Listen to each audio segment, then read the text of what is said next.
Bonjour à tous, ici Alexandre Barthélémy, j'espère que vous allez bien. Dans cette vidéo, vous allez découvrir une stratégie inédite pour acheter des boîtes à 1 euro, que ce soit des startups comme des sociétés profitables, et les revendre avec des profits x 1000, x 100, x 2000 en quelques mois. Il s'agit d'un modèle assez peu connu en France, mais assez connu, même très connu en Allemagne, puisque vous connaissez certainement tous l'entreprise Zalando qui réalise aujourd'hui plusieurs milliards d'euros de chiffre d'affaires. Et cette entreprise-là, au lieu de lever tout simplement des fonds de manière assez classique, cette entreprise a utilisé un modèle justement que je vais vous soumettre dans cette vidéo aujourd'hui et qui lui a permis d'avoir un développement, on va dire, international et un chiffre d'affaires qui a complètement explosé depuis les dernières années grâce justement à cette stratégie. C'est un modèle qui se démocratise de plus en plus aux États-Unis, car le modèle classique du fonds d'amorçage est progressivement en train de s'épuiser, alors, sauf auprès bien sûr des fonds de l'État qui ont bien sûr un réel intérêt de garder les talents et de garder les cerveaux dans le pays en question. Mais pour le modèle classique des fonds d'amorçage qui investissent plusieurs millions ou plusieurs dizaines de millions d'euros sans que la société en face ait de chiffre d'affaires et un track record, a tendance à s'épuiser même aux États-Unis.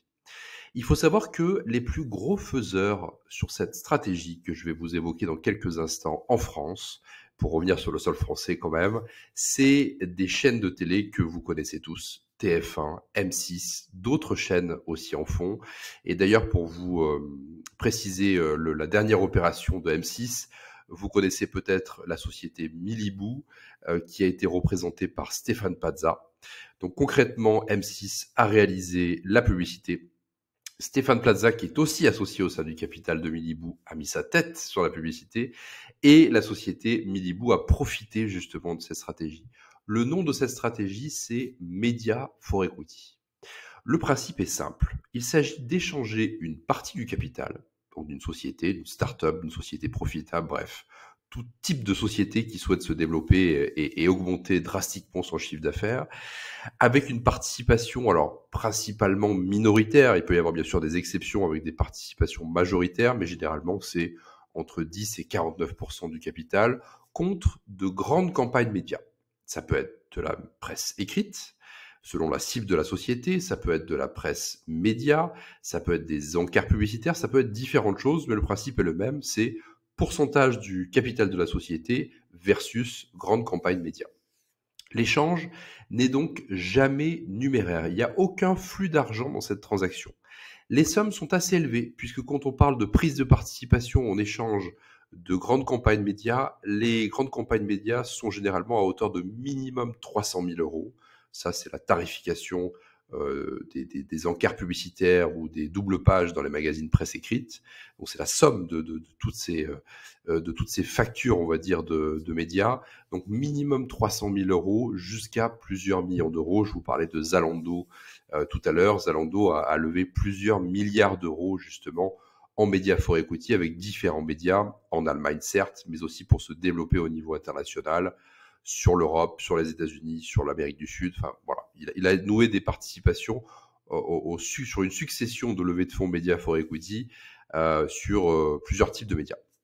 La valorisation sera supérieure en cas d'un échange média que par du numéraire. Alors forcément, les chefs d'entreprise et les CEO et cofondateurs et fondateurs des startups ou des sociétés profitables valorisent généralement plus l'argent cash puisqu'ils peuvent en disposer comme ils l'entendent en faisant, alors certes du marketing, mais aussi du recrutement, investir dans des machines et autres, alors que le média, lui, est un peu cloisonné. L'échange de parts se fera uniquement contre des grandes campagnes médias, donc s'ils souhaitent recruter, c'est forcément plus difficile. Mais dans tous les cas, le but est de développer le chiffre d'affaires. Donc le média valant moins cher que l'argent cash comptait environ 30% de valorisation supplémentaire. Un petit exemple, si le 100% des titres, donc 100% des actions d'une startup sont valorisées 1 million d'euros, si vous rachetez avec de l'argent cash, de l'argent frais, 30% de la startup, vous paierez 300 000 euros. 30% de 1 million d'euros. Si vous faites un deal justement d'échange, donc média versus pourcentage du capital, vous aurez une valorisation qui est 30% supplémentaire. Donc au lieu de valoir 1 million d'euros pour 100% des titres, le fondateur ou les fondateurs de la société vont vous proposer 1,3 million pour 100% des titres. Donc si vous prenez 30%, ça sera donc non plus 30% d'1 million d'euros, mais 30% d'1,3 million.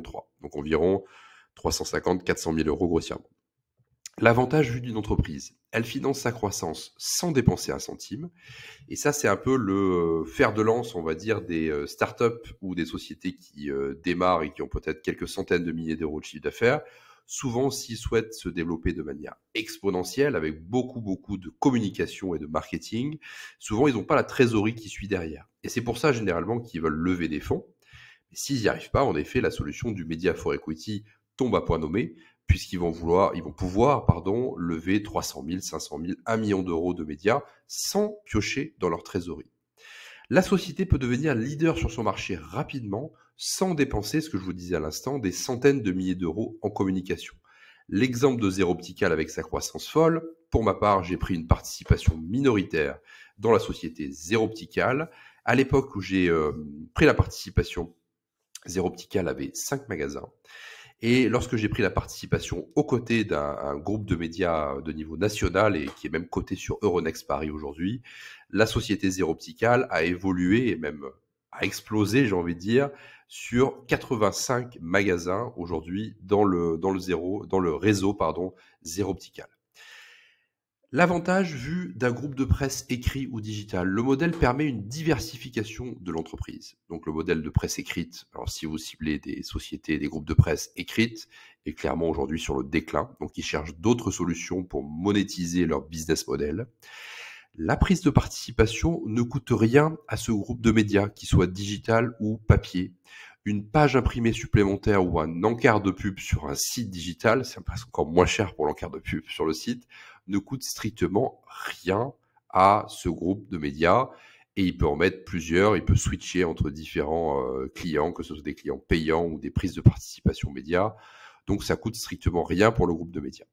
La valorisation est énorme s'il y a une succession de prises de participation. C'est pour ça que TF1 et M6 le font et à des très hautes doses avec une multitude de prises de participation par an. C'est que pour une startup qui perce, cela peut être des dizaines de millions d'euros en exit. On a tous l'exemple de Uber, de Zalando justement, dans lesquels j'imagine les groupes médias qui ont pris de participation au démarrage lorsqu'il y a eu une succession de liquidity events, donc d'événements de liquidité, ont pu sortir avec parfois plusieurs millions d'euros ou plusieurs dizaines de millions d'euros de valorisation. Donc ça leur sert à diversifier leur activité, ça leur sert à avoir une valorisation et un patrimoine en termes de prise de participation qui peut être énorme dans le cadre d'une succession de prises de participation. Cela peut être de la presse écrite, c'est ce que je vous disais, de la presse digitale ou des médias vidéo ou réseaux sociaux. Je cite souvent Brut, Combini, il y en a des dizaines d'autres. Voilà, vous avez compris dans tous les cas la façon de fonctionner. Selon la cible de votre startup ou de votre société en croissance, donc si c'est B2B, B2C, vous pouvez faire un pool de médias aussi, donc vous pouvez réunir plusieurs médias qui, si jamais ils ciblent la société, une cible de clientèle en B2B, vous pouvez tout à fait, je reprends cet exemple, parler du magazine Entreprendre, de Brut, de Combini ou d'autres médias qui sont B2B. Et en choisir un, ou bien en choisir un qui est en adéquation avec les clients de votre future participation. Le deal est simple. 1. Vous démarchez la société qui souhaite échanger un pourcentage de son capital contre de grandes campagnes médias. Vous n'êtes pas obligé d'avoir le partenaire média tout de suite. L'idéal, c'est tout simplement de démarcher cette société-là qui souhaite vraiment et qui est vraiment motivée à échanger un pourcentage de son capital contre des grandes campagnes médias. Vous avez déjà ou vous trouvez un partenaire média qui est intéressé par ce type de deal. On en parlera dans quelques instants.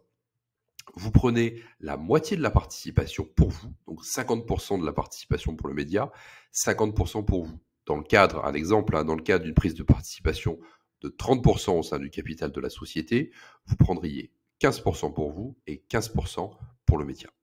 Vous recherchez un acheteur immédiatement après la prise de participation pour faire un cash out. Il sera précisé dans le pacte d'associés, et si on va plus loin ensemble, je vous fournirai un modèle justement de ce pacte d'associés, qu'en cas de cession, le partenaire média continuera de faire de la pub jusqu'à l'épuisement de l'enveloppe de départ. Donc rien ne vous empêche de vendre la société, quelques semaines, quelques mois après la prise de participation, et le média, en l'occurrence, continuera, lui, à faire sa publicité jusqu'à temps que l'enveloppe des 300 000, 500 000, 1 million d'euros ou plus soit totalement épuisée. Et bien sûr, vous répétez l'opération, puisque forcément, c'est absolument génial pour votre patrimoine.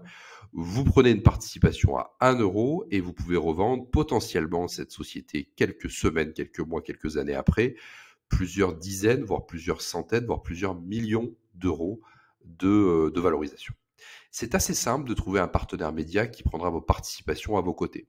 Sollicitez-les simplement par LinkedIn, donc vous ciblez tout simplement les dirigeants ou si c'est un très gros partenaire média, les directeurs M&A de ces grands groupes, qui prendra participation à vos côtés.